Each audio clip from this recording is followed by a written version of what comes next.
Assalamualaikum dan selamat sejahtera kepada pensyarah dan rakan-rakan sekalian. Nama saya Wan Mahiran binti Wan Hamad, M2025-2005-175 daripada Sarjana Pendidikan Bimbingan dan Kaunseling Semester 1. Hari ini saya akan membentangkan tugasan bagi subjek pengujian dan pengukuran lanjutan yang bertajuk Sistem Penskoran DAS 21. Untuk makluman semua, DAS 21 atau Depression, Anxiety and Stress Scale merupakan satu instrumen saringan awal psikologi yang digunakan untuk mengukur tiga komponen utama emosi, iaitu kemurungan, kebimbangan dan juga stres yang dialami oleh seseorang individu dalam tempoh seminggu yang lalu. Mari kita lihat kaedah penskorannya dengan lebih lanjut. Nama penuh bagi instrumen ini ialah Depression, Anxiety and Stress Scales. Ia telah dibangunkan oleh pengasasnya iaitu Lovibond dan Lovibond pada tahun 1995. Tujuan utama instrumen ini dibangunkan adalah untuk mengukur tahap keterokan gejala asas kemurungan, kebimbangan dan juga stres. Dari segi struktur instrumen, DAS 21 mengandungi 21 item soalan secara keseluruhan. Semasa menjawab ujian ini, responden perlu melakukan refleksi tempoh masa berdasarkan keadaan emosi mereka dalam seminggu yang lalu. Akhir sekali, instrumen ini mendapat pengiktirafan tinggi di negara kita di mana ia telah diterjemahkan ke dalam bahasa Melayu oleh Kementerian Kesihatan Malaysia atau KKM. Kini DAS 21 digunakan secara meluas untuk program saringan kesihatan mental di semua klinik dan hospital kerajaan. Mari kita lihat aspek penskoran bagi alat ujian ini pada slide yang seterusnya. Langkah pelaksanaan. Format mengandungi senarai kenyataan atau pilihan perkataan yang mengandungi 21 soalan. Tiada had masa yang tegar, kebiasaannya mengambil masa 10 hingga 15 minit. Untuk arahan kepada calon, pilih jawapan yang paling menggambarkan diri anda sekarang, bukan diri yang anda impikan. Sentiasa menggunakan gerak hati pertama iaitu first instinct.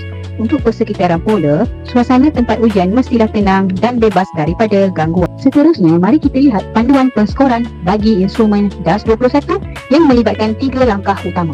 Langkah pertama ialah pengelompokan item kepada 3 subskala. Bagi subskala kemurungan, ia diwakili oleh soalan nombor 3, 5, 10, 13, 16, 17 dan 21. Bagi subskala kebimbangan pula, ia melibatkan soalan nombor 2, 4, 7, 9, 15, 19 dan 20.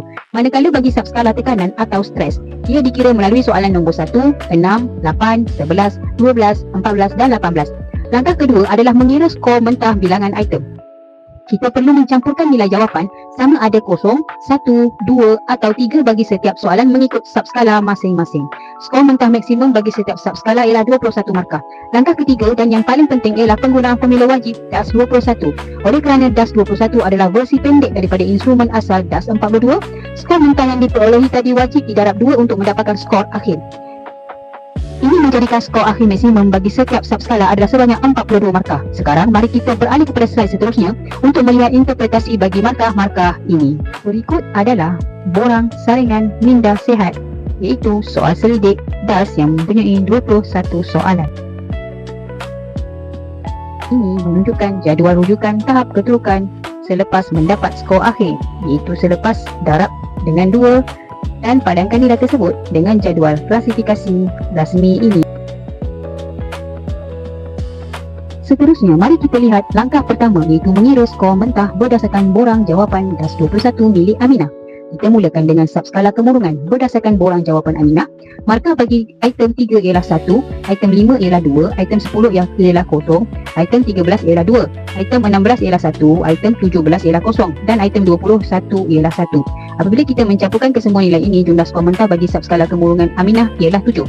Seterusnya, subskala kebimbangan pula, markah Aminah bagi item 2 ialah 2, item 4 ialah 1, item 7 ialah 2. Item 9 ialah 3, item 15 ialah 1, item 19 ialah 2 dan item 20 ialah 0. Ini menjadikan jumlah skor mentah bagi subskala kebimbangan Aminah ialah 11. Mari kita beralih ke slide seterusnya untuk melihat pengiraan bagi subskala yang terakhir dan pengiraan skor akhir beliau. Kini kita beralih ke langkah kedua iaitu menggunakan formula wajib dengan mendarabkan skor mentah tadi dengan 2. Bagi subskala kemurungan, skor mentah Aminah ialah 7 didarab dengan 2, menjadikan skor akhirnya ialah 14. Manakala bagi subskala kebimbangan, skor mentah 11 didarab dengan 2, menjadikan skor akhir sebanyak 22. Seterusnya, dalam langkah ketiga, kita lakukan pentafsiran berdasarkan jadual norma yang telah ditetapkan.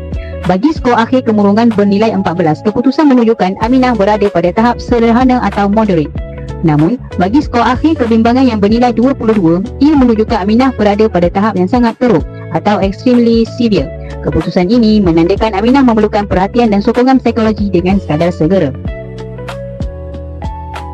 Secara keseluruhannya, contoh simulasi ini membuktikan betapa pentingnya pengiraan yang tepat bagi memastikan pentafsiran status kesihatan mental responden adalah sahih.